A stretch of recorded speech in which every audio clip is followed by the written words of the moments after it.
तरफ से जय भीम। जय भीम। साथियों, मेरे बच्चों, मेरे माता बहनों, मैं आप लोगों के बीच में आज काफी कम शब्दों में अपनी बात रख पाऊंगा, क्योंकि ज्यादा बोलने की हिम्मत भी नहीं है आज। वैसे तो युवाओं के दिलों में जोश भरने के लिए मेरे वक्तव्य को जाना जाता है, लेकिन आज ऐसी स्थिति में नहीं है, क्योंकि लगभग एक सप्ताह से मेरा तबीयत जो है खराब है। और अभी भी यहाँ से मेरे साथी गए थे डॉक्टर, जो अभी मेरे को इंजेक्शन लगाए हैं और 1 घंटा में आप लोगों के बीच में पहुंचने लायक हुआ हो। तो आप लोगों के बीच में आज बाबा साहब बोधिसत्व डॉक्टर बी.आर. अम्बेडकर जी के 62वीं परिनिर्वाण दिवस, महापरिनिर्वाण दिवस के अवसर पे आपने यह स्मृति कार्यक्रम रखा और मुझे सादर आमंत्रित किया।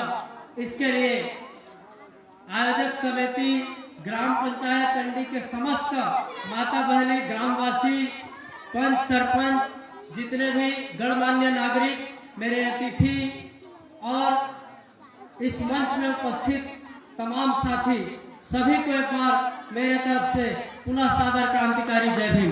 जय भीम। साथियों, मैं अपनी वक्तव्य आप लोगों के बीच में बात रखने से पहले बहुजन समाज में जन्मे तमाम संतों, गुरुओं और महापुरुषों के चरणों में मैं श्रद्धा सुमन अर्पित करता हूं। तथागत गौतम बुद्ध से लेकर के बाबा गुरु घासीदास,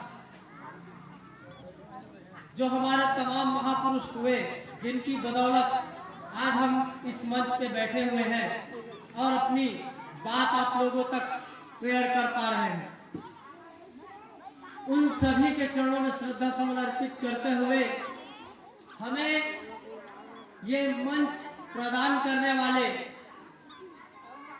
मान्यवर साहब कांसीराम, जिनकी बदौलत बहुजन समाज के लोगों के बीच में ये मंच तैयार हो पाया, जिस मंच के माध्यम से हम अपने समाज को जगाने की परिकल्पना कर पाए। तो मैं मान्यवर कांसीराम साहब जी के चरणों में श्रद्धा सुमन अर्पित करता हूं। और मान्यवर कांसीराम साहब वो शख्स हैं जिन्होंने डॉक्टर बाबा साहब अम्बेडकर जी के विचारधारा को हम तक पहुंचाने का काम किया, हमें बताने का काम किया। और सर्वोपरि में बहुजन नायक मान्यवर कांसीराम साहब ही वो शख्स है जिनकी बदौलत आज हम सब जो है यहाँ पे बैठे हुए हैं। उसके पश्चात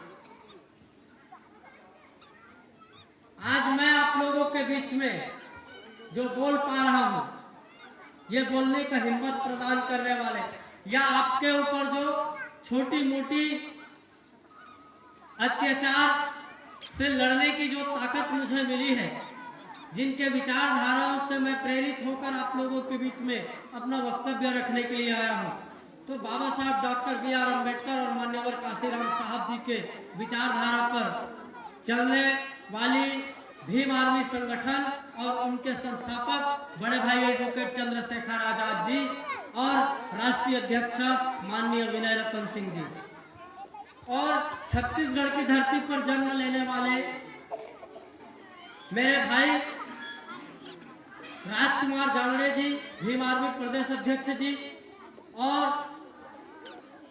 भाई दिनेश आजाद जी। उनके बाद मेरे साथ में लगातार चलने वाले मेरे तमाम भाई जो मेरे साथ में बैठे हुए हैं, मेरे माता बहनें, जिन्होंने मुझे हमेशा मेरा हौसला जो है अफजाई किया, मुझे एक लीडर के रूप में स्वीकार किया और लड़ने के लिए, आवाज उठाने के लिए हमेशा प्रेरित किया और बहुजन मिशन को जन जन तक पहुंचाने के लिए प्रेरित किया। इसलिए आप सभी साथियों को मेरा क्रांतिकारी जय भीम। जय भीम। साथियों, आज बाबा साहब डॉक्टर बी.आर. अम्बेडकर जी की 62वीं परिनिर्वाण दिवस है। आज ही 6 तारीख ना, 6 दिसंबर 1956, 6 दिसंबर 1956 को बाबा साहब इस दुनिया से चले गए। लाखों करोड़ों लोगों के आंखों में आंसू दे गए, लेकिन उन आंसू को रोकने के लिए बाबा साहब ने कहा कि ऐ मेरे बच्चों, मेरा शरीर इस दुनिया से जा रहा है, लेकिन मैं आप लोगों की रक्षा और सुरक्षा के लिए ये भारतीय संविधान जो है आप लोगों के लिए सुरक्षित करके जा रहा हूं। आप इसे क्षति पहुंचाने मत देना। लेकिन बड़ी विडंबना है, आज 72 साल हो गया। कितना साल हो गया? 72 साल हो गया भारतीय संविधान को, लेकिन मेरा SC ST OBC अल्पसंख्यक समाज जो है इस संविधान के बारे में ना तो जान पाया, ना तो पढ़ पाया और ना ही इसका पालन कर पाया। मेरे समाज के लोगों तक के भारतीय संविधान नहीं पहुंचा। तो इसको जानने के लिए, समझने के लिए हम छोटी छोटी कार्यक्रम करके इस संविधान को लोगों तक पहुंचाने का काम करते हैं, ताकि बाबा साहब का यह संविधान जब तक अमर रहेगा तब तक मेरे बाबा साहब इस धरती पर रहेंगे। साथियों, हमारे महापुरुषों की लड़ाई के बारे में, उनके विचारधारा के बारे में तमाम जितने भी वक्तव्य यहाँ पे रखे मेरे भाई लोग, मेरे दीदी ने वक्तव्य रखा कि इस संविधान और आज हम क्यों यहाँ पे एकत्रित हुए हैं और इस संविधान को लेकर के हमारे महापुरुषों की लड़ाई क्या थी।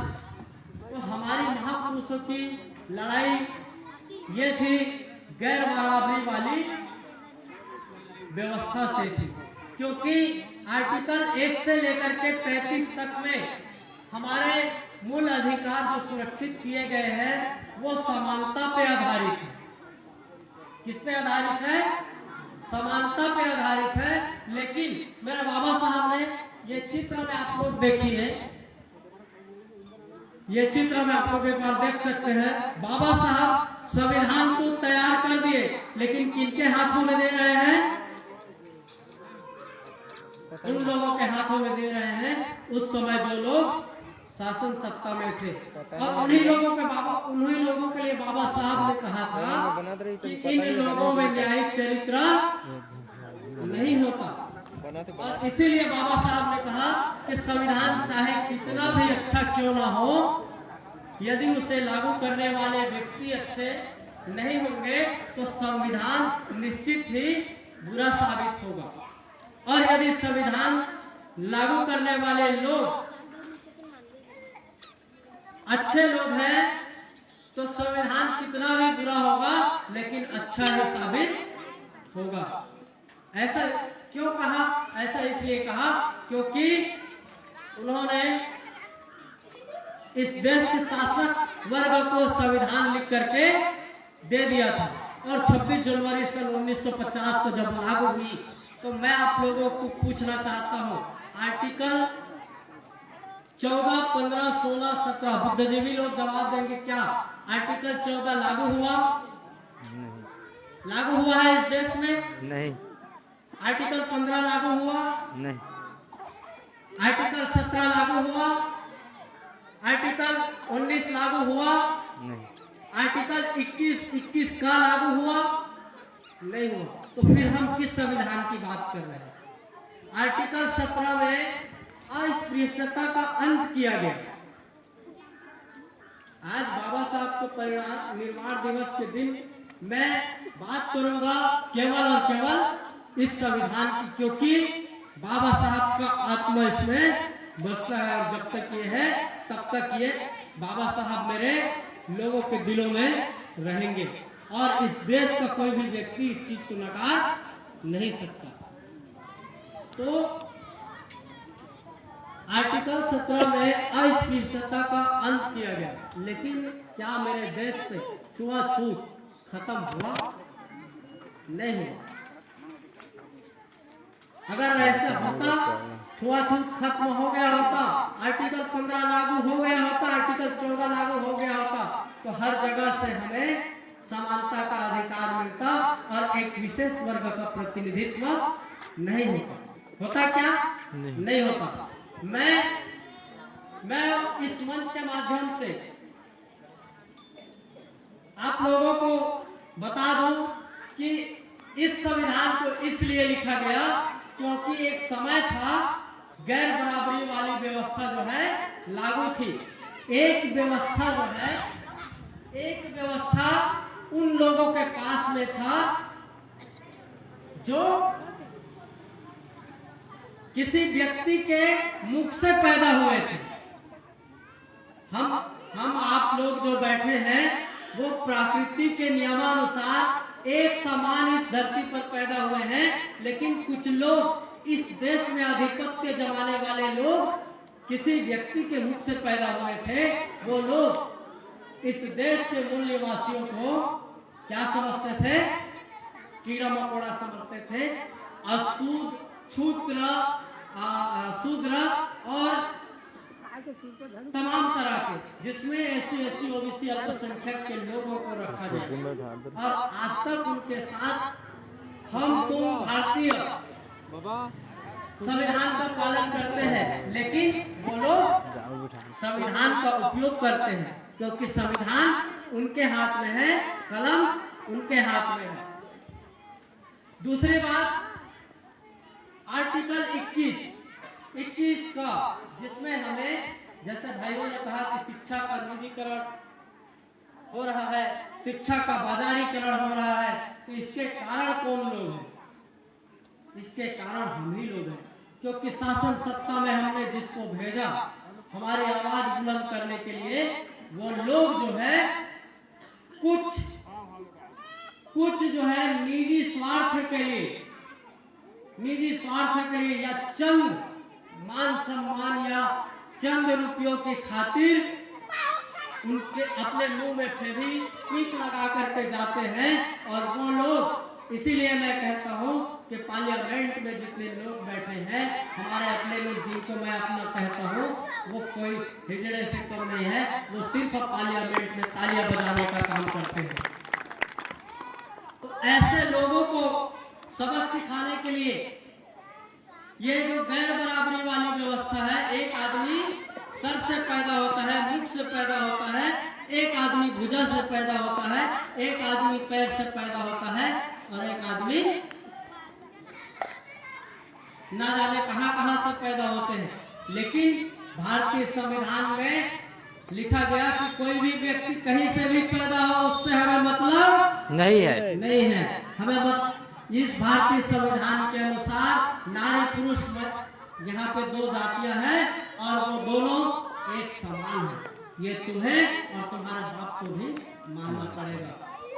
ये चीज संविधान में प्रावधान करके दिया गया। लेकिन क्या हम इस संविधान को बिना पढ़े, बिना जाने, बिना सोचे, बिना समझे क्या इसका पालन कर सकते हैं या पालन करवा सकते हैं? नहीं करवा सकते हैं पालन? नहीं करवा सकते। इसलिए कम से कम मेरे अपने लोग आर्टिकल 1 से लेकर के 35 तक को ही पढ़ लें। मैं पहले भी आया था तो कहा था कि भैया कम से कम आप भारतीय संविधान के आर्टिकल 1 से लेकर के 35 तक को ही पढ़ लो, जिसमें हमारे मूल अधिकार को सुनिश्चित किए गए हैं। अब उस गैर बराबरी वाली व्यवस्था को मैं आपके सामने में यहाँ आज वर्तमान में जो घटनाएं हो रही है उसके साथ में बताने का प्रयत्न करूंगा, क्योंकि हमें जो है अपने इतिहास को जानने के साथ साथ हमारे वर्तमान समय में जो हो रहा है उसको भी हमें जानना आवश्यक है, क्योंकि उस समय अत्याचार की रूपरेखा अलग थी और अभी अत्याचार की रूपरेखा को बदल दिया गया है। साथियों, आर्टिकल 21 का जिसके लिए हमने आंदोलन किया, जांजगीर चांपा में चक्का जाम किया कि हमारे बच्चों में कक्षा 5वीं और 8वीं को पुनः बोर्ड परीक्षा लागू किया जाए, क्योंकि हमारी बेसिक शिक्षा जो है उसको कमजोर किया जा रहा है, जनरल प्रमोशन के नाम से उसको खत्म किया जा रहा है। अभी शिक्षा विभाग से एक जानकारी आया कि इस सत्र में उसको रहने दीजिए, जैसा है उसको रहने दीजिए। अगले सत्र से आपके दिए गए ज्ञापन के आधार पर हम जो है कक्षा 5वीं और 8वीं को पुनः बोर्ड परीक्षा लागू कर देंगे। जय भीम। ऐसा शिक्षा विभाग से हमें जानकारी प्राप्त हो। हमने कहा चलो ठीक है। दूसरी बात, हमारी शिक्षा का जो बाजारीकरण है, इसको बढ़ावा देने के लिए हमारे अपने ही लोग हैं, कैसे? एक ट्रेनिंग में गया हुआ, ट्रेनिंग करके गया हुआ, बीएड करके गया हुआ शिक्षक, हमारे लोगों का मानना है कि बीएड करके गया हुआ शिक्षक उस डिजिटल क्लास को नहीं चला सकता। ऐसा सरकार का भी कहना है कि और हमारे लोगों का भी कहना है कि उस व्यवस्था को, शिक्षा व्यवस्था को बीएड ट्रेनिंग करके 2 साल 4 साल ट्रेनिंग करके शिक्षक बना हुआ व्यक्ति अंग्रेजी माध्यम को नहीं पढ़ा सकता, डिजिटल स्कूल को नहीं चला सकता। लेकिन फेलवर जो घूम रहा है गांव में, फेलवर जो घूम रहा है, जो 12वीं क्लास में 25% अंक भी प्राप्त, 33% अंक भी पासिंग मार्क भी प्राप्त नहीं कर पाया है, वो क्या कर रहा है? क्या स्कूल चला रहा है? कॉन्वेंट स्कूल चला रहा है। यह मेरे देश का दुर्भाग्य है। इस चीज को आप लोगों को और हम लोगों को समझना पड़ेगा। मैडम जी शिक्षक है, भैया शिक्षक है, यहाँ पे और भी होंगे। इन लोगों में कमी क्या है? जो 12वीं कक्षा में फेल 33% अंक लेकर के पासिंग मार्क से प्राप्त हुए व्यक्ति आज कॉन्वेंट स्कूल में इंग्लिश मीडियम पढ़ा रहे हैं, तो इन शिक्षकों में क्या कमी है जो हमारे स्कूलों को वो डिजिटल नहीं कर सकते? कर सकते हैं ना, लेकिन वो करना नहीं चाहते, क्योंकि शिक्षा वो शेरनी का दूध है, जो पिएगा वो दहाड़ेगा। और शिक्षा कायरों को नहीं, सवालों को जन्म देती है। शिक्षा किसी को कायर नहीं, वीर और बलवान बनाता है। और इसी शिक्षा के माध्यम से मेरे बाबा साहब आज भारत में ही नहीं, पूरे विश्व के लोगों के दिलों में राज करते हैं। विश्व के लोग जानते हैं, लेकिन फिर भी मेरे बाबा साहब के जैसे पढ़े लिखे लोग इस दुनिया में, भारत देश में और पैदा नहीं हुए। लेकिन इतने विद्वान लोगों को भी एक वो गरिमा नहीं मिली जहां उनको उनकी जरूरत थी। कैसे? क्योंकि कहा गया है कि शूद्र समाज में एक दोहा है, रुको याद आ रहा है, पूज्य विप्र ज्ञान गुण हीना और पूज्य न शूद्र सकल गुण प्रवीणा। मतलब ब्राह्मण जो है, विप्र मतलब ब्राह्मण जो है, वो अकेला भी मत जाए, कोई दिक्कत नहीं है, वो पूजने योग्य है। लेकिन कोई शूद्र बाबा साहब से भी ज्यादा पढ़ ले, 32 डिग्री से भी ज्यादा ज्ञाता बन जाए, लेकिन वो पूजने योग्य, पूजा करने की योग्य नहीं है। इसलिए आज तक बाबा साहब को ये बेईमान वाली जो सरकार आज तक जो बनते आई है, 70 साल कांग्रेस ने राज किया और अब भाजपा ने, लेकिन मेरे बाबा साहब को वो सम्मान नहीं दिया। बाबा साहब को विश्व रत्न कहा जाता है, सम्मान दिया क्या? आज आज नरेंद्र मोदी जी महू में जा करके वहां को राष्ट्रीय धरोहर घोषित करने वाले हैं। बाबा साहब के नाम पे सिर्फ वोट बैंक की राजनीति करने के लिए महू को राष्ट्रीय धरोहर घोषित कर रहा है। यह बेईमानों की नीति है, क्योंकि बाबा साहब वो ब्लैंक चेक है जिसको बेईमान भी कहीं पर भी जा करके भजा सकता है। बाबा साहब की बात करते हैं कुछ लोग, लेकिन बाबा साहब के आदर्शों को फॉलो नहीं करते। इस गैर बराबरी वाली जो व्यवस्था है, जो मैंने कहा कि पूज्य विप्र ज्ञान गुणहीना और पूज्य न शूद्र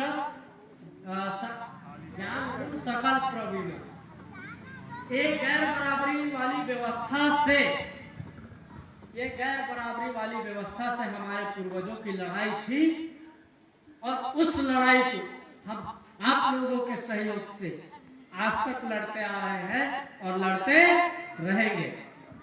मैं मानता हूं, मान्यवर काशीराम साहब ने कहा था कि मुझे नहीं पता कि मेरा समाज कब संगठित होगा, लेकिन मैं प्रतिदिन समाज के बीच में जाता हूं और अपने लोगों को संगठित करने का प्रयास करता हूं। तो मैं मान्यवर काशीराम साहब के विचारधारा पर चलता हूं।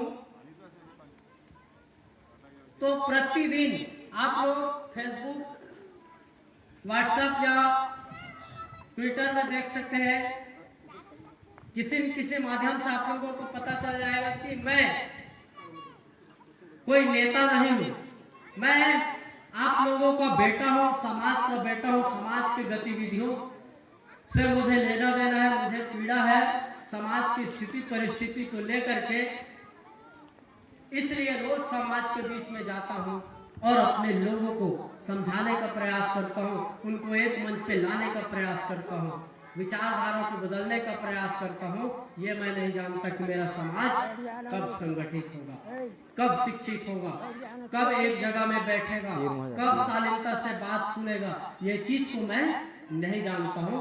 मैं कोई नेता नहीं हूं, मैं आप लोगों का बेटा हूं, आप लोगों का शुभचिंतक हूँ, समाज का शुभचिंतक हूँ। इसलिए आप लोगों के बीच में आया हूँ। पहले भी आया था और हमेशा आता रहूंगा। मुझे आप लोगों ने जो सम्मान दिया, फूल माला से जो स्वागत किया, अपने से छोटे उम्र के बच्चों में प्रेरणा डालने का प्रयत्न किया कि ये लोग समाज को आगे लेकर जाएंगे। तो मैं आप लोगों को वादा करता हूं, कुछ लोग कहते हैं कि ये संविधान को खत्म कर दिया जाएगा, ये संविधान बदल दिया जाएगा। तो आप लोगों को मैं वादा करता हूं और ये विश्वास दिलाता हूं, आज बाबा साहब डॉक्टर B.R. अम्बेडकर जी के 62वें परिनिर्वाण दिवस पर, कि अगर ये संविधान मेरे जीते जी अगर खत्म कर दिया गया, मैं बाबा साहब का बेटा और समाज का आप लोगों का बेटा होने के नाते, अगर यह संविधान खत्म कर दिया गया, अगर मेरे जीते जी ये संविधान खत्म होता है, तो मैं बीच चौराहे पर सबके सामने अपने आप को गोली मार दूंगा। क्योंकि यह संविधान ही वो ताकत है जिसके बदौलत आज आप लोगों के बीच में हम बात कर पा रहे हैं, बोल पा रहे हैं। और इस संविधान को सुरक्षित रखने के लिए आप लोगों की सहयोग की आवश्यकता है। आप लोगों को एक मंच में आने की आवश्यकता है।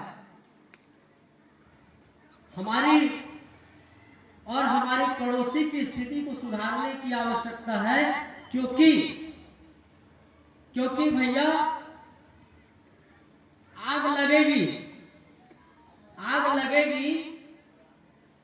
तो मेरे घर में ही नहीं लगेगी, मेरा पड़ोसी का घर भी जलेगा। यहाँ पे तुलेश महंत का घर है, अगर उनके घर में आग लगता है तो क्या उनका ही घर जलेगा? नहीं। अगल बगल पड़ोसी का भी घर जलेगा ना। तो ये संविधान में अगर आंच आया तो सबको प्रभाव पड़ेगा। एससी एसटी ओबीसी अल्पसंख्यक के लोगों के हक अधिकारों को प्रभाव पड़ेगा, क्योंकि उन्होंने 2 अप्रैल 2018 को देखा था। 2 अप्रैल 2018 में उन्होंने डायरेक्ट संविधान के ऊपर प्रहार करके देखा, लेकिन वो लोग सक्सेस नहीं हो पाए, क्योंकि बहुजन समाज के लोगों ने एक मंच में आके आंदोलन किया, उस लड़ाई को जीता। ये संविधान जब तक जिंदा है तब तक हम और आप जिंदा सुरक्षित हैं। साथियों, मेरे माता बहनों, मेरे भाइयों, मैं इसलिए कह रहा हूं आप लोगों को, क्योंकि आपने जो मान सम्मान स्वाभिमान के साथ जो जीने का रास्ता चुना है, वो 2 धारी तलवार के बराबर है। और उस तलवार पर चलने के लिए, उस तलवार पर चलने के लिए मैं नहीं कहता जैसे पीके पिक्चर में होता है कि ईमानदारी का लेबल लगा है। किसी के ऊपर ईमानदारी का लेबल नहीं लगा है, लेकिन ईमानदार व्यक्ति को आपको पहचानना पड़ेगा। आपके लायक व्यक्ति को आपको पहचानना पड़ेगा, जो आपके बुलाने से पैदल भी अपने घर से निकल करके आप तक पहुंच सके। और आप लोगों ने आज बाबा साहब डॉक्टर BR अम्बेडकर जी के 62वें परिनिर्वाण दिवस के अवसर पर जो मान सम्मान स्वाभिमान यहाँ पे मुझे प्रदान किया, मुझे इस कार्यक्रम के अतिथि के रूप में यहाँ अपने मंच में बात रखने का जो अवसर प्रदान किया, उसके लिए मैं आप लोगों का सादर आभारी हूँ।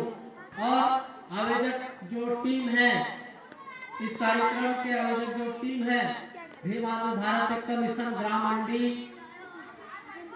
जो स्मृति दिवस के रूप में यह कार्यक्रम जो है बाबा साहब जी को, उनके विचारों को, उनके लिखे हुए संविधान को जन जन तक पहुंचाने के लिए कार्यक्रम ऑर्गेनाइज किया। उसके लिए तमाम जो साथी है और जिन लोगों ने मन तन धन दे करके इस कार्यक्रम को सफल बनाने के लिए जो बीड़ा उठाया, उसके लिए मैं सभी का आभार व्यक्त करता हूँ, सभी को क्रांतिकारी जय भीम कहता हूँ। और हमारे आंदोलनों को मजबूत करने के लिए या इस संविधान को बचाने के लिए आप सबसे हाथ जोड़ करके मन तन धन से हमारे कारवां को मजबूत बनाने के लिए, मन तन धन से सहयोग करने के लिए आप सभी से अपील करता हूँ, आपसे जितना हो सके नंबर जय भीम। जल्दी मांगा थे।